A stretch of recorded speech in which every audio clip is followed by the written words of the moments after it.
Hello students, in this session we'll try to understand how to use if condition to make out very simple programs. आपके सामने एक programme है, program to find a given number is positive or negative. इस चीज के लिए programme है, ठीक है? कि कोई भी दिया हुआ नंबर हमारा पॉजिटिव है या नेगेटिव है, ये हम कैसे पता लगाएं?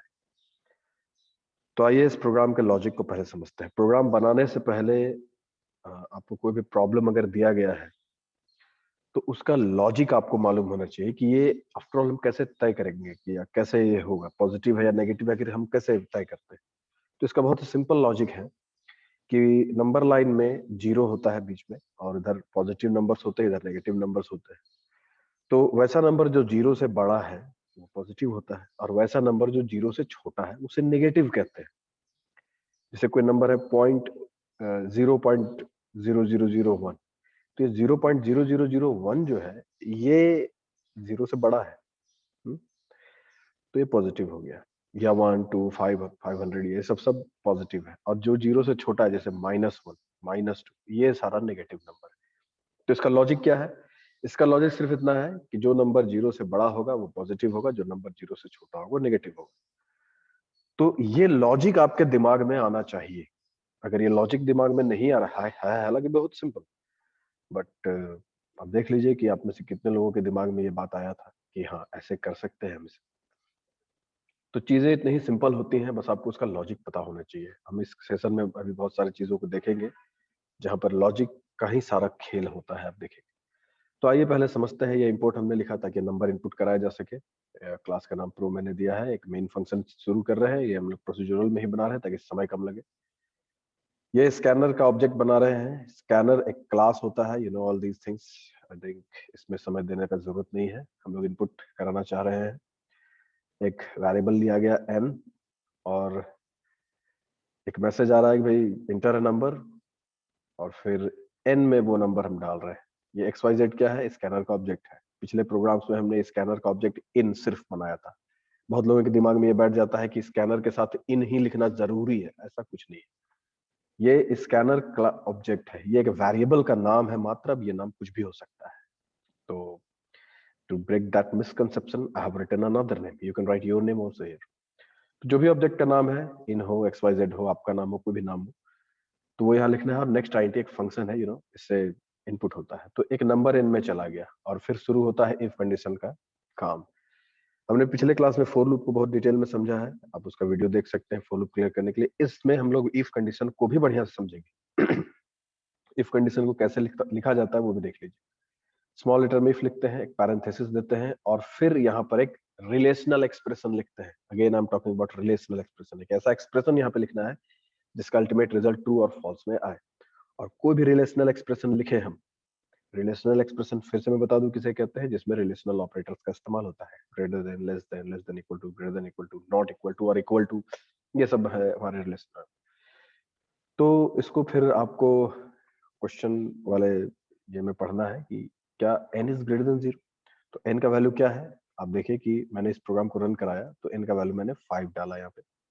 तो n का वैल्यू 5 है। तो क्या 5 is greater than 0? Yes, true. तो ट्रू होगा तो ये इफ के ब्लॉक में जाएगा। ब्लॉक में तभी जाएगा जब ये कंडीशन ट्रू होगा। अगर ये ट्रू नहीं होगा तो ये ब्लॉक में नहीं जाएगा। तो जाने के बाद क्या करना है? इसे एक मैसेज प्रिंट करना है कि भाई पॉजिटिव। तो इस ब्लॉक में वो तभी जाएगा जब वो n का वैल्यू 0 से बड़ा है, और 0 से बड़ा होने का मतलब ही है कि वो पॉजिटिव नंबर है। तो इस तरह से हमने एक प्रोग्राम बनाया कि नंबर पॉजिटिव है या नेगेटिव है उसे कैसे पता करें। इसमें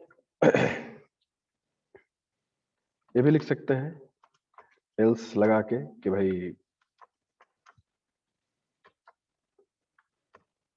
नेगेटिव कर दीजिए।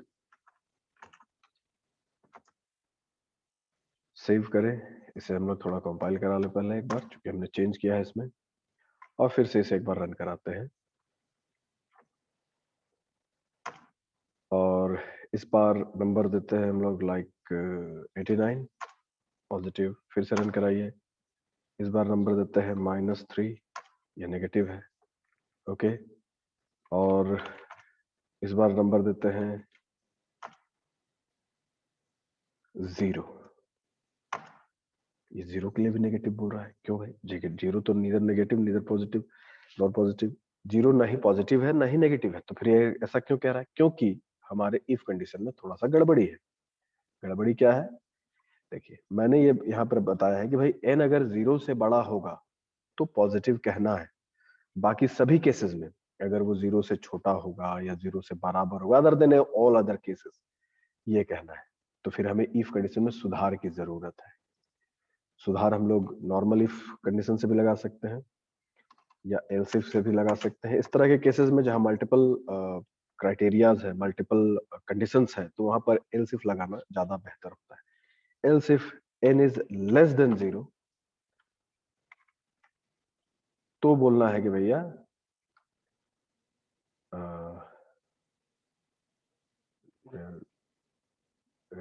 नेगेटिव।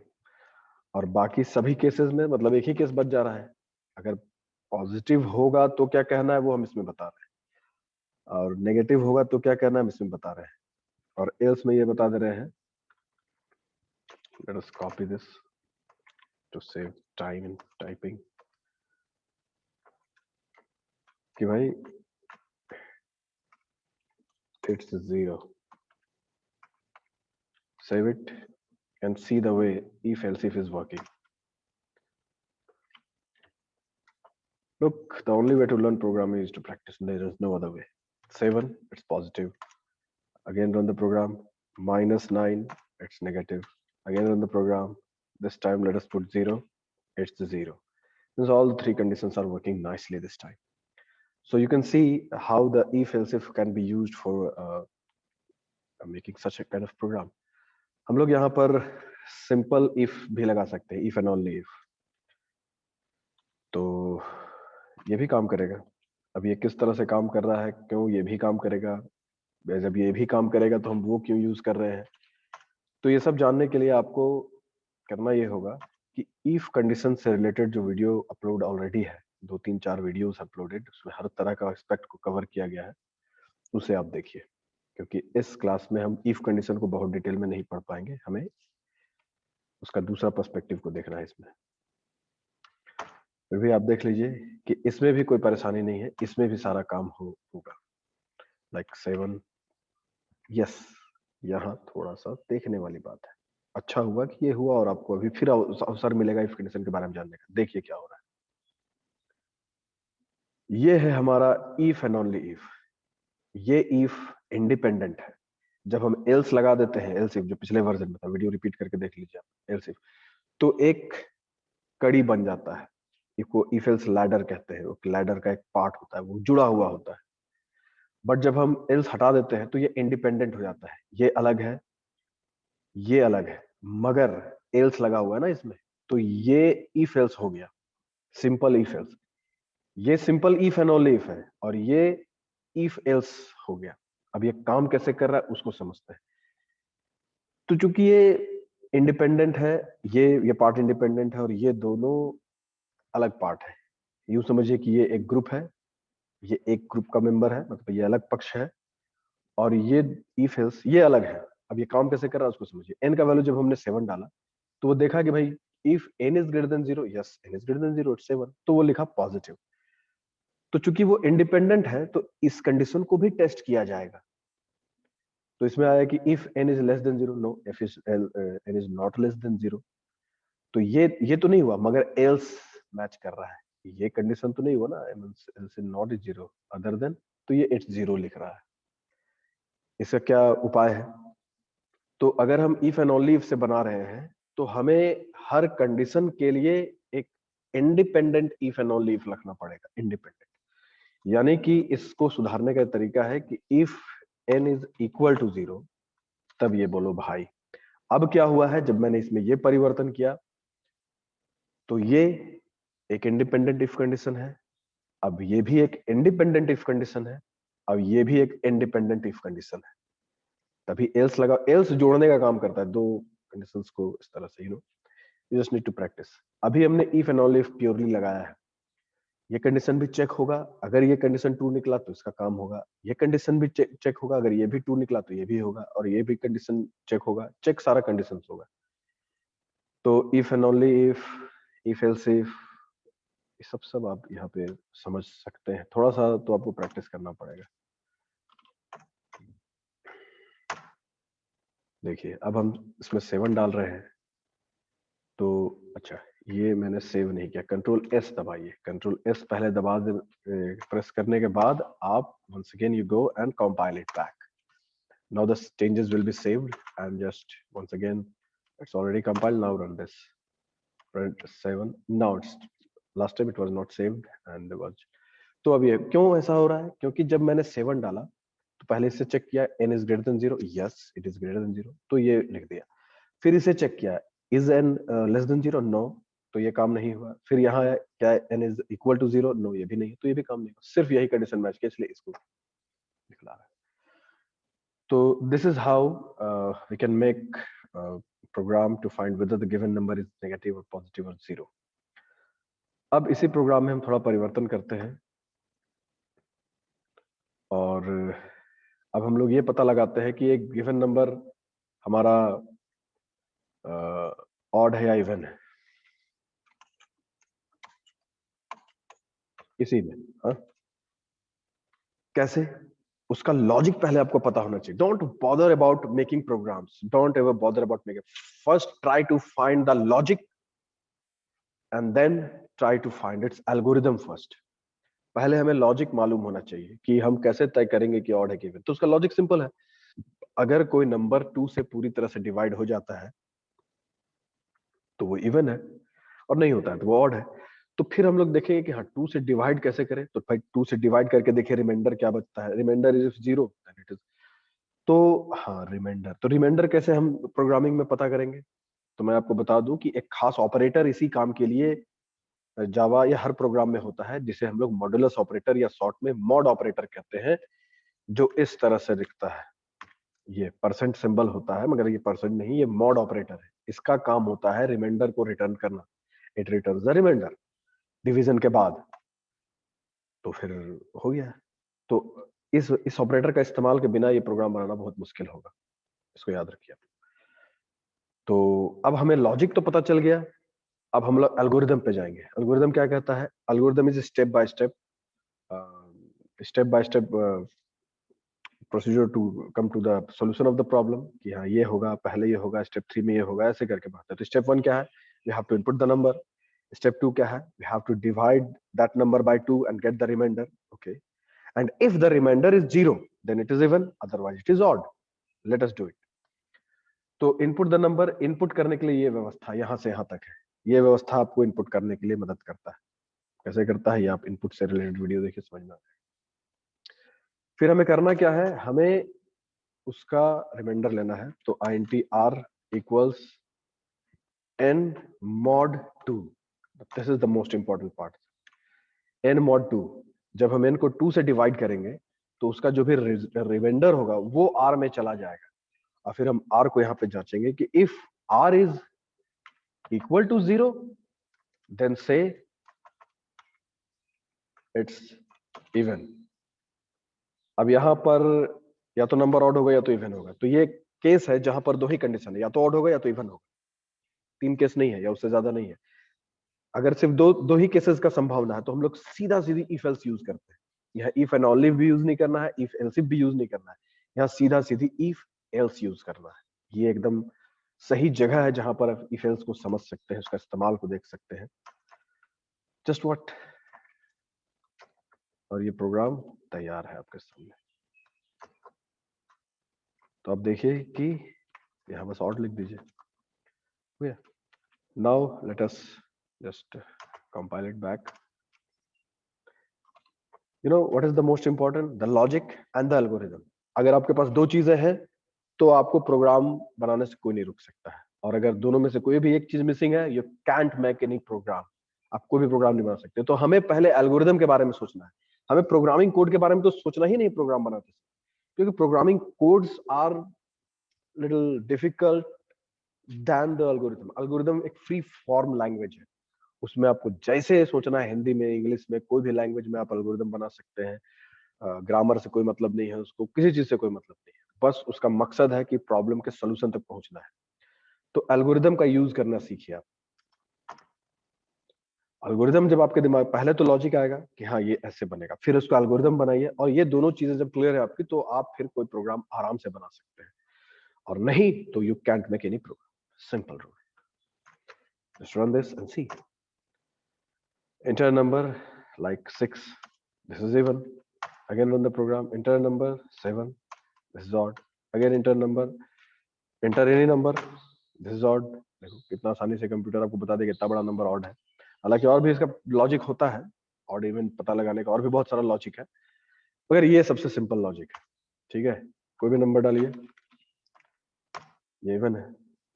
तो इस तरह से हमने ऑड और इवन का भी प्रोग्राम को बनाना सीखा, और हमने ये पाया कि भाई इस तरह के केस में, पिछले केस में हमारा इफ एंड ओनली इफ भी यूज हुआ, इफ एल्स भी यूज हुआ, इफ एल्स भी हमने यूज करके देखा क्या दिक्कत हुआ था। अब इस केस में क्या है कि एक सही जगह है जहां पर आप इफ एल्स का इस्तेमाल सही से कर सकते हैं, और ऑड और इवन है कि नंबर, ये पता लगा सकते हैं।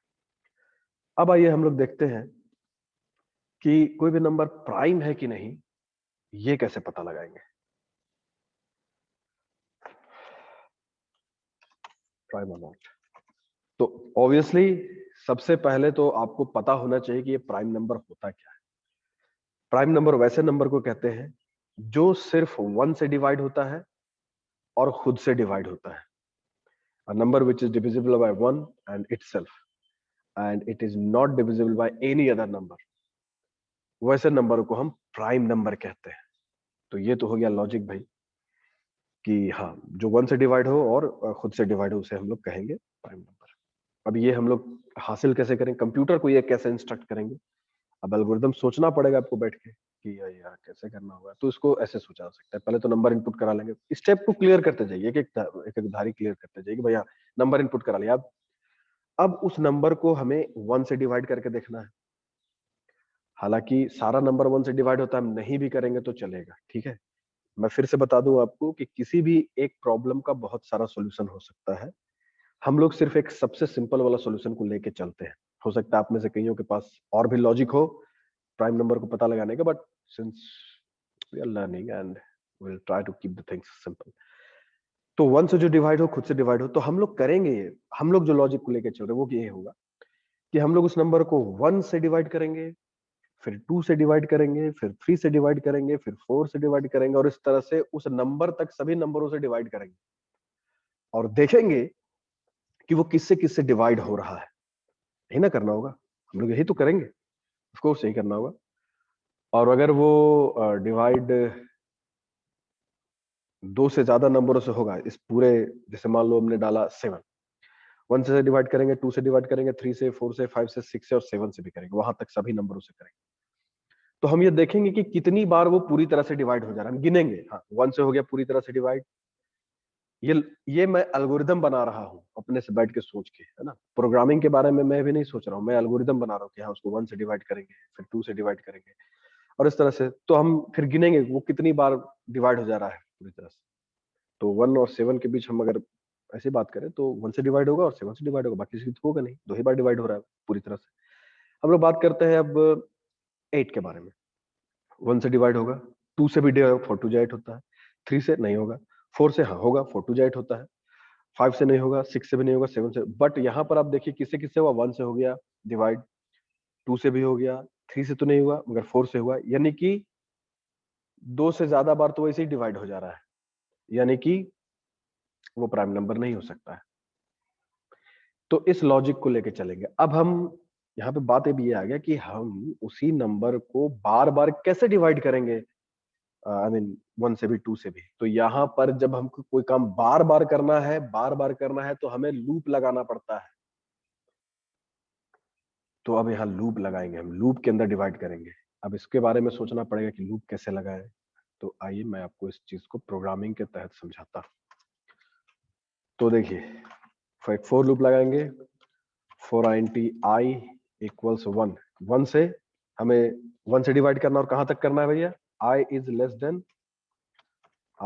देन और इक्वल टू कौन सा नंबर, n, क्योंकि n में वो नंबर है जिसे पता लगाना है कि वो है कि नहीं, प्राइम है कि नहीं। और आई प्लस प्लस, फोर लूप का वीडियो देखिए समझ में आ जाएगा। आई का वैल्यू शुरू में 1 होगा, फिर वो 2 होगा, फिर वो 3 होगा, ऐसे होगा। अब हमारे फोर लूप का एक वो शुरू करते हैं, डिवाइड करते हैं। ऐसा करते हैं, forget about these things, okay, इसको खत्म करिए। Four for what? अब हमें करना क्या है, डिवाइड करना। किसे डिवाइड करना है? एन को डिवाइड करना है, और उसका रिमाइंडर देखना है कि पूरी तरह से डिवाइड हो रहा है कि नहीं। तो भैया यहाँ पर एक वेरिएबल बना ही लेते हैं ना, आर, रिमाइंडर वो लेगा। तो आर का वैल्यू क्या होगा? N mod i, i y mod y. भाई हम एन को पहले 1 से डिवाइड करेंगे, क्योंकि आई का वैल्यू शुरू में 1 होगा, फिर वो सेकंड बार में 2 होगा, अपने आप होगा ये सब। फोर लूप का यूज है। और आर में उसका रिमाइंडर जाएगा। और हम लोग अब यहां पे करेंगे कि भाई इफ अगर आर का वैल्यू 0 है तो do one thing, c plus plus count. Count, ये सी कहां से आ गया? अभी सी भी एक बना लीजिए, इंटी सी इक्वल्स 0। सी का वैल्यू 0 दे दो, शुरू में सी का वैल्यू 0 है। और सी प्लस प्लस का मतलब क्या होगा कि सी में एक बढ़ेगा। कब बढ़ेगा? कब वो इंक्रीज होगा? जब जब आर का वैल्यू 0 होगा। आर का वैल्यू 0 कब होगा? जब एन आई से पूरी तरह से डिवाइड हो जाएगा। तो अगर हम 7 को लेके चले, अगर आई एन का वैल्यू 7 है, तो वो एक बार डिवाइड होगा 1 से, 1 से 7, और दूसरी बार डिवाइड होगा 7 से खुद। तो ये 1 से जब डिवाइड होगा तो इसका वैल्यू 1 हो जाएगा सी प्लस प्लस का, और जब सातवें नंबर पर काम करेगा उससे डिवाइड, तो यानी कि 2 ही बार डिवाइड होगा। ठीक है भाई, और कुछ करना है? नहीं, और कुछ तो फिलहाल नहीं करना है। तो बस करिए और गिनिए। और ये लूप का दायरा है, इसको समझिए, यहां से यहां तक लूप है। लूप अपने जितनी बार भी चलना चलेगा। 7, अगर हमें 7 बार चलेगा, 700 दिया तो 700 बार चलेगा। और वो जितनी बार भी डिवाइड होगा, यहाँ पर गिनती हो जाएगा। ठीक है, अब यहाँ पर आप लिखिए कोई message. system.out.println the given number is divided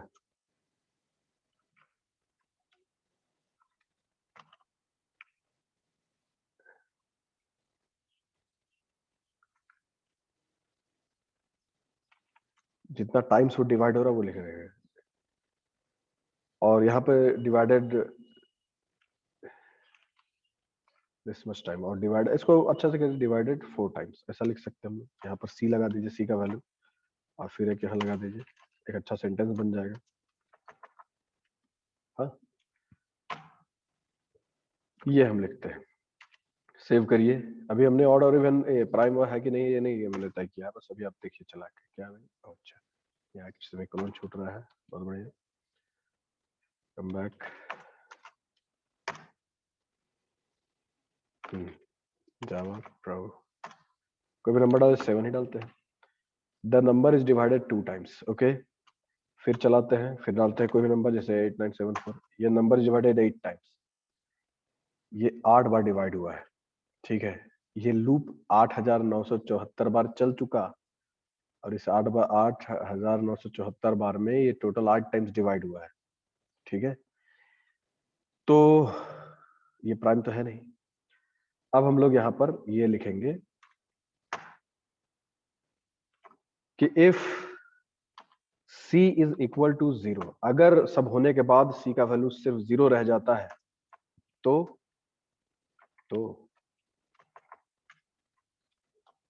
prime, या तो प्राइम होगा तो नहीं होगा। यहाँ भी इफ एल्स का सही इस्तेमाल है, एल्स नॉट प्राइम।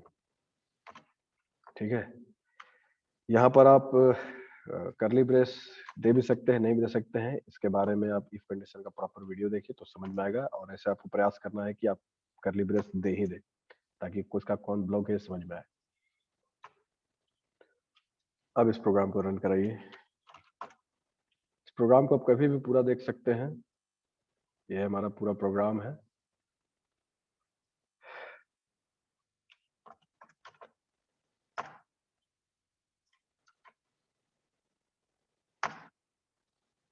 कोई भी नंबर डालिए, जैसे 7 बताएगा it is divided only 2 times, not prime.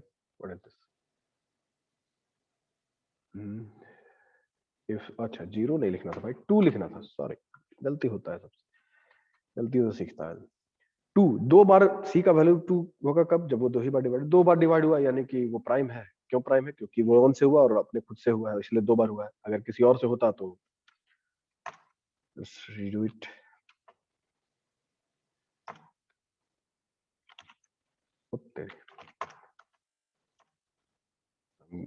sort of time, so I'm little in hurry. So prime, अब इस तरह से आप कोई भी बड़ा छोटा नंबर डालिए, जैसे ये प्राइम है कि नहीं, देखिए इसको कैलकुलेट करने में थोड़ा समय लग रहा है, और ये थोड़ा सा बता रहा है आपको कि ये नॉट प्राइम। ये कितनी बार डिवाइड हुआ, ये भी 8 टाइम हुआ है। और इस तरह से आप पता लगा सकते हैं कोई भी रैंडम नंबर डाल के। अच्छा, ये INT के रेंज से बाहर चला गया, तो हम उसको लॉन्ग दे सकते हैं, और लॉन्ग देंगे तो और बड़े नंबरों को वो ये कर पाएगा। तो इसको भी करके देख लिया जाए। लॉन्ग आई, यहाँ सभी को भाई लॉन्ग कर दीजिए, ताकि हम बड़े नंबरों को भी यूज कर सकें। और यहाँ पर नेक्स्ट लॉन्ग लिखना होगा, और कहीं पर INT है। चलिए ट्राई करते हैं, ये कंपाइलर खुद ही तो सारा चीज बता देता है बहुत ज्यादा। चलिए सब ठीक है। अब हम लॉन्ग का जो दायरा है, उस दायरे के बीच का नंबर दे सकते हैं। ये थोड़ा बड़ा नंबर है ये। अब देखिए इतनी बार ये लूप चल रहा है, इतनी बार वो उसे मल्टीप्लाई वगैरह डिवाइड वगैरह कर रहा है, इसलिए कंप्यूटर को थोड़ा समय लग रहा है। और कंप्यूटर का जो भी समय इसको लगना है, उसके बाद ये आपको तय करके बतलाएगा कि ये नंबर प्राइम नंबर है या नहीं। अब क्या है कि आप देख सकते हैं कि यहाँ पर ये काफी लंबा जा रहा है। तो क्यों लंबा जा रहा है, आप इजीली समझ सकते हैं कि हर लूप में वो डिवाइड कर रहा है, चेक कर रहा है कि मतलब वो प्राइम है कि नहीं है। इसको हम, इसका प्रोसेसिंग को हम ये भी कर सकते हैं, मिनिमाइज भी कर सकते हैं। उसका भी मैं आपको टेक्निक बतलाऊंगा। एक बार अल्ट कंट्रोल डेल से हमें देखना चाहिए कि CPU कितना यूज हो रहा है। CPU काम कर रहा है भाई, वाओ। CPU अच्छा खासा काम कर रहा था, ठीक है, कैलकुलेशन कर रहा था। आपने कभी इस तरह का प्रोग्राम नहीं किया था, इसलिए आपको पता नहीं। देखिए ये इतना सारा करने के बाद आपको बताया कि भैया ये प्राइम नहीं है। अभी आपने देखा कि ये काफी समय लिया, ठीक है। इसको थोड़ा मिनिमाइज करते हैं, कैसे कर सकते हैं वो आप समझिए। ये अच्छा हुआ कि हम लोग ये सब सीख रहे हैं।